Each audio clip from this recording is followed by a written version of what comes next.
अरे सारा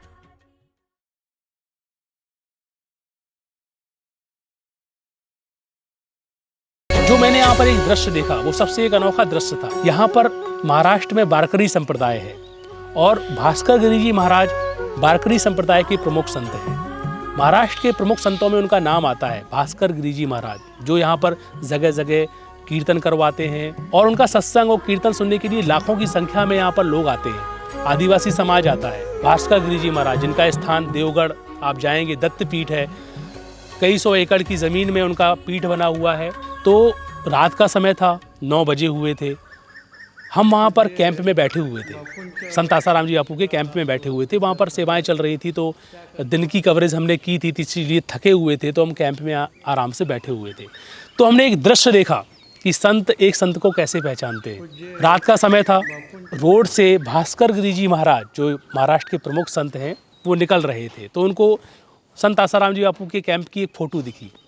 वो अपनी गाड़ी से उतरे, पैदल चलते हुए वो आए और ये नज़ारा जब हमने देखा कि जब वो पंडाल में आने से पहले उन्होंने अपने चरण में जो उनकी खड़ाऊ थी वो प्रणाम करके जब वो बाहर आए तो उन्होंने टीवी देखी संत आसाराम जी बापू को और अपनी वीडियो वाइट को। कम से कम वो वहाँ 15 मिनट तक खड़े होकर जैसे आम व्यक्ति देखते हैं, बड़ी सरलता से देखते रहे। पूज्य बापूंच्यावर जो सगळा हा सर्व अत्याचार चालू आहे त्याकरता पूज्य बापूंचे भक्त असतील, सर्व समाज असेल, सर्व समाजाने एकच करायचं आहे, ईश्वराची प्रार्थना करायची।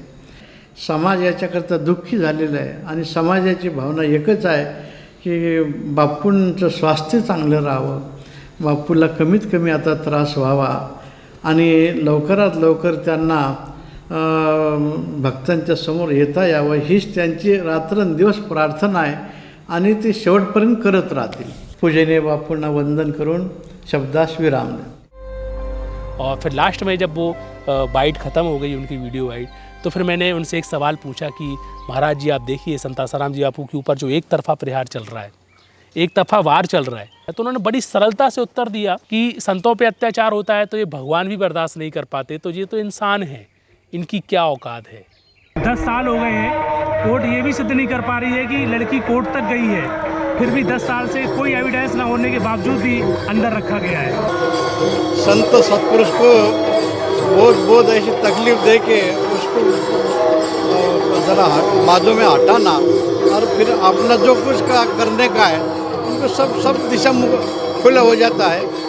संत महात्मा का जो शाप है, जो उनके सब जब हम मराठी में तड़तड़ाहट बोलते हैं उनको, वो कभी भी उनका आगे वाले का कभी भी अच्छा नहीं बनाएगा।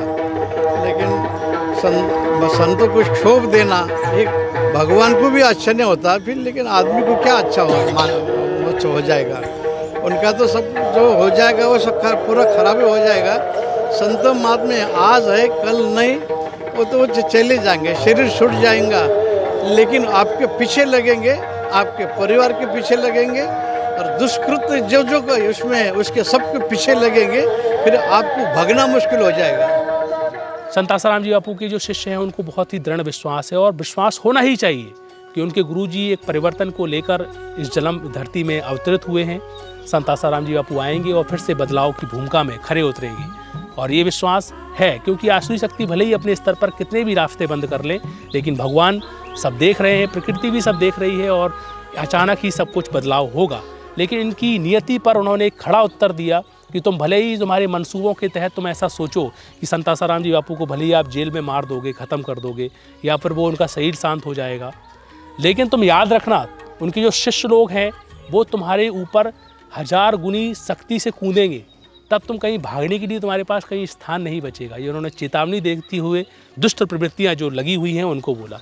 ये मतलब कि दुनिया में कौन किसी का होता है, जिस पर ज़्यादा भरोसा होता है वो ही धोखा देता है। छत्रपती शिवरायांचं जीवन जरी पाहिलं तरी सगळे जवळच्याच माणसाने सगळं केलं आहे। हे राजकीय क्षेत्रात बघा, अगर पारमार्थिक क्षेत्रात बघा, नको त्याचा सर्व सहवास करून, नको ते सगळं काय स्वीकारून ती माणसं देशामध्ये देशाचा स्वाभिमान वाढवणारे ठरवतात। ज्यांनी घरादाराचा त्याग केला, सर्वस्व समर्पित केलं अशा व्यक्ती मात्र गुन्हेगार होऊन तुरुंगात आपण रामलेला पाहतो. तेव्हा हे सगळी परिस्थिती लक्षात घेऊन आपल्याला हे काम करायचं आहे.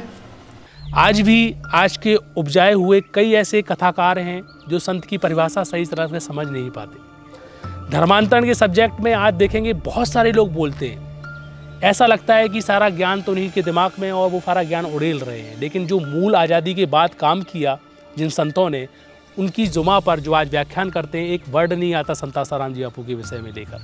कभी ज़मीनी लेवल में उतरिए और उतर कर इन हालातों को देखिए कि संत आसाराम जी बापू ने लोगों के जीवन को कैसे परिवर्तित किया.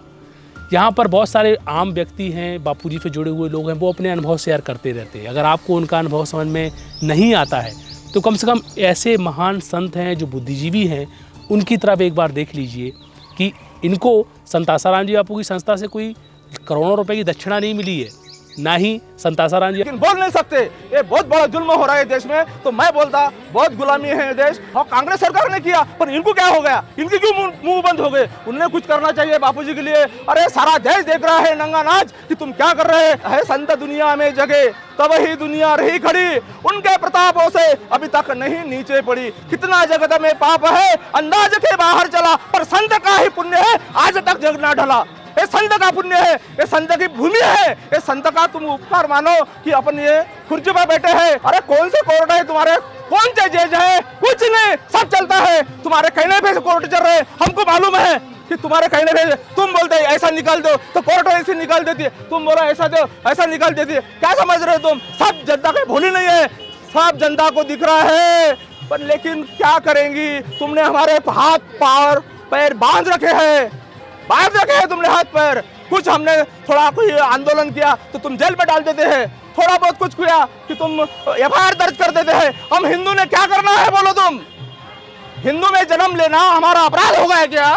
कि हम हिंदू भारत में हिंदू जन्म में आ गए और तुमको बाकी मौलवी पादरी कोई दिखते नहीं क्या? तुम तो डरते, मीडिया वाले भी डरते, तुम डरते भी नहीं मीडिया वाले.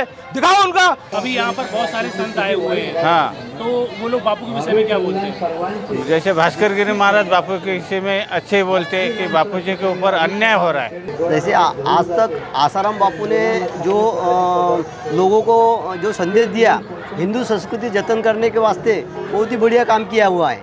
आज तक जो संस्कृति के बारे में बोला था, तो जो मुझे तो लगता कि वो जो आसाराम बापू को जो अभी जेल में है वो षड्यंत्र है. मैं आपसे एक खुली बात करता हूँ. देखिए आप अधिकारी रेंज में हैं, सरकारी विभाग में हैं, बहुत सारे लोग दबाव में आके बहुत सारी बातें बोलते नहीं. आप जैसी सोच समझ, आप जैसा एनालिसिस, आपने जो प्रैक्टिकल देखा, अगर अधिकारी लेवल के लोगों तक का दिमाग इतना अच्छा साफ हो जाए तो बापू के विषय में जो इतना सब कुछ अंधापन में रखा जा रहा है समाज, तो काफ़ी सच्चाई समाज तक आ जाएगी. आपको क्या लगता है क्यों अधिकारियों का दिमाग, अच्छे वर्करों का दिमाग दबाव में काम करता है? वो क्यों नहीं समझ पाते सच्चाई को? क्या लगता है? अधिकारी लोगों को कैसा है, अधिकारी के लोगों को रिमोट कंट्रोल रहता है.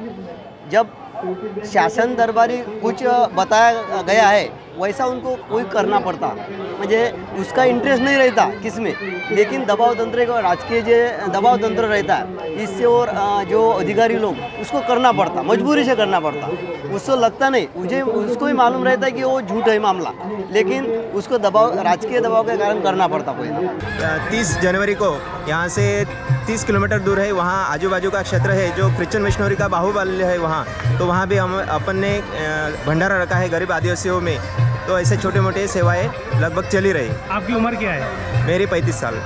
आप बापूजी से कब से जुड़े हैं? लगभग 12 साल हो गए. बापूजींनी आम्हाला जीवनदान दिलं, दुःखातून वाचवलं, लहान मुलांना बाल संस्कार केंद्र शिकवून राहिलो आम्ही. ये जो हकीकत को कैद करने के लिए कैमरे में हम आज महाराष्ट्र की धरती में आए हुए हैं और यहाँ पर कैद करके वीडियो हम आप तक पहुँचा रहे हैं, तो एक आपका भी बहुत बड़ा दायित्व होता है कि ऐसी सच्चाई समाज के लोगों तक पहुँचाएँ.